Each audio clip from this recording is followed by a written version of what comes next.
हमने 2018 में 1 जनवरी को भारतीय मूल निवासी महासंघ की स्थापना की और भीमा कोरे गांव के 200 वर्ष पूर्व होने पर एक भव्य आयोजन राजकीय संग्रहालय मथुरा में किया था, जिसमें हमने बहुजन समाज के लोगों को बताया था कि भारत देश में जातियों के कारण शोषण, उत्पीड़न और अमानवीय व्यवहार जो उच्च वर्ग के द्वारा किया जा रहा था, उसके विरुद्ध अंग्रेज़ों की सरकार में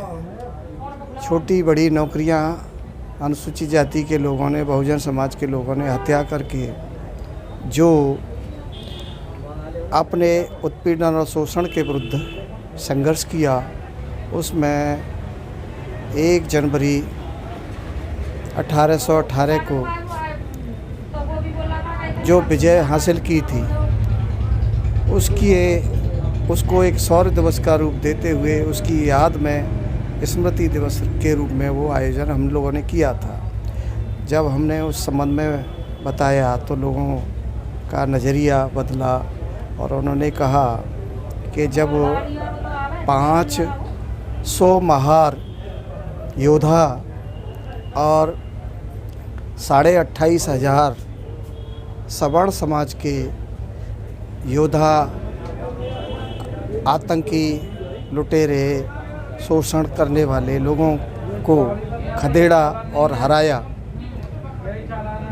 ये दिवस हमें ये याद दिलाता है कि हमारे समाज में यदि लोगों को सही ढंग से पढ़ाया लिखाया जाए, संस्कार दिया जाए और सामाजिक क्षेत्र में,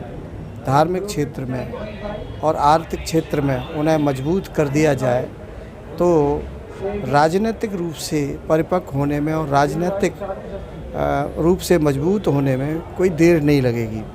लेकिन हमारे अब तक के राजनेताओं ने, सामाजिक कार्यकर्ताओं ने और धार्मिक लोगों ने इस विषय को गंभीरता से नहीं समझा। हमें करना क्या चाहिए, इसके लिए हम लोगों को सबसे पहले जो दीनहीन लोग हैं, गांव देहात में रहते हैं या शहर के बाहर ही हिस्सों में रहते हैं, वे लोग रोज़ लाते हैं, रोज़ खाते हैं, अथवा वो ठीक से कपड़े नहीं पहन पाते हैं, अथवा ठीक से वो अपना स्वयं का विकास नहीं कर पाते, कल्याण नहीं कर पाते, उनके पास धन दौलत नहीं है और वह मात्र छोटी आवश्यकताओं के लिए और पढ़ाई को अधूरा बीच में छोड़ करके काम धंधे पर, मजदूरी पर, अन्य छोटे छोटे कामों में निकल जाते हैं। यहाँ तक बहुत से लोग अपनी रोजी रोटी के लिए कचड़ा भी बीनते हैं, पेपर पन्नी बीनते हैं, उन्हें बेचकर अपना पेट भरते हैं और ऐसे लोग बड़े अभावों में जी रहे हैं। ऐसे लोगों को हमारे समाज में नौकरी पेशा वाले लोग आरक्षण के कारण अथवा उन्हें अवसर मिले उसके कारण या उन्हें अच्छी शिक्षा मिली इसके कारण वो आत्मनिर्भर हो गए हैं, धनवान हो गए हैं। वे लोग अपने बच्चों के अलावा,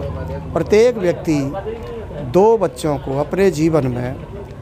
अपने बच्चों के अलावा अन्य 2 बच्चों को, जो बच्चे बिना पिता माता के हो सकते हैं, अभावग्रस्त हो सकते हैं, गरीबों के हो सकते हैं, उनमें शिक्षा की अलग जगहें, उन्हें शिक्षित करें, उन्हें प्रशिक्षित करें, उन्हें आत्मनिर्भर बनाने के लिए रोज़गार, धंधों, कौशल सिखाएं, तो वे आगे चलकर जब युवावस्था में आएंगे, वे सामाजिक कार्य भी करेंगे, धार्मिक काम भी करेंगे और तो और आर्थिक रूप से समाज को मजबूत करने के लिए रोज़गार, धंधे, तरह तरह के व्यवसाय करेंगे। जब हमारा समाज सामाजिक रूप से धार्मिक रूप से और आर्थिक रूप से मजबूत होगा और हम एकजुट होंगे तो ज़रूर हम राजनीतिक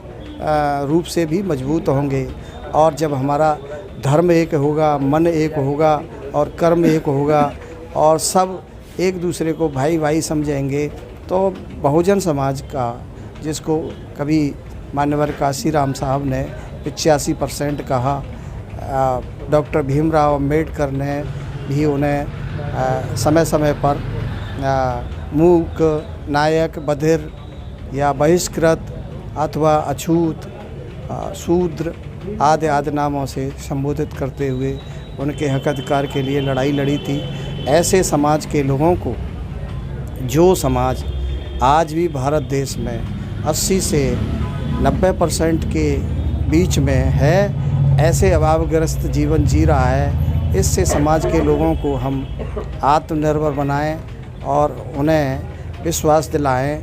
कि हम धनवान लोग, हर तरह से संपन्न लोग, हम उनके साथ हैं, हम उनके हर कल्याण के लिए तैयार हैं। जब नौकरी पेशा वालों पर विश्वास हो जाएगा तो उन्हीं में से राजनीतिक लोग निकलेंगे। वो राजनीतिक निकलेंगे तो वो ये ध्यान रखेंगे कि बचपन से लेकर हमें 25 वर्ष और 30 वर्ष यानी हमें आत्मनिर्भर बनने तक ऐसे लोगों ने हमारी मदद की है, तो हमें उनका कृतज्ञ रहना है। साथ ही साथ हमें पूरे संपूर्ण समाज को आत्मनिर्भर बनाना है, आर्थिक रूप से मजबूत बनाना है। तभी वे लोग एकजुट होकर काम करेंगे और एक न एक दिन जब ये हमारा कारवां चलेगा, तो ज़्यादा बड़ी बात नहीं कह रहा, हम यदि हमने 25 वर्ष ये सब कर लिया और 25 वर्ष इंतज़ार कर लिया तो हम सत्ता में कामयाब होंगे। और जो हम चाहते हैं कि सम्राट अशोक का भारत होना चाहिए, ठीक वैसा ही भारत बन के तैयार होगा। और सम्राट अशोक का भारत आज का भारत नहीं है। सम्राट अशोक का भारत के आसपास के अन्य 9-10 देश और जोड़ दिए जाएं, सम्राट अशोक का ऐसा भारत था। इसीलिए वो एशिया में लाइट ऑफ एशिया के रूप में भारत जाना गया। उस अखंड भारत को दुनिया में सोने की चिड़िया कहा गया, बृहद भारत कहा गया, विशाल भारत कहा गया, बहुत से लोगों ने उसको महाभारत भी कहा। तो इस प्रकार से जब सम्राट अशोक के विचारों के अनुकूल और धर्म के अनुकूल, उनकी नीतियों के अनुकूल हमारा समाज काम करेगा और उसको ध्यान में रखते हुए एकजुट होगा, तो ज़रूर एक दिन बहुजन समाज का निर्माण होगा और बहुजन समाज भारत पे काबिज होगा, सत्ता हासिल करेगा। इसमें बहुत आगे और बहुत सारी योजना हैं, लेकिन हम इस मौके पर आज मैं इतना ही कहना चाहता हूँ। हमारे साथी लोग जो मेरे वीडियो को सुन रहे हैं और मेरे इस वीडियो को समझेंगे, विचार करेंगे, तो निश्चित रूप से यदि हम लोग इस पर अमल कर गए, इसको समझ गए, तो हम आज नहीं तो कम से कम 25 वर्ष बाद हम इस भारत के शासक होंगे।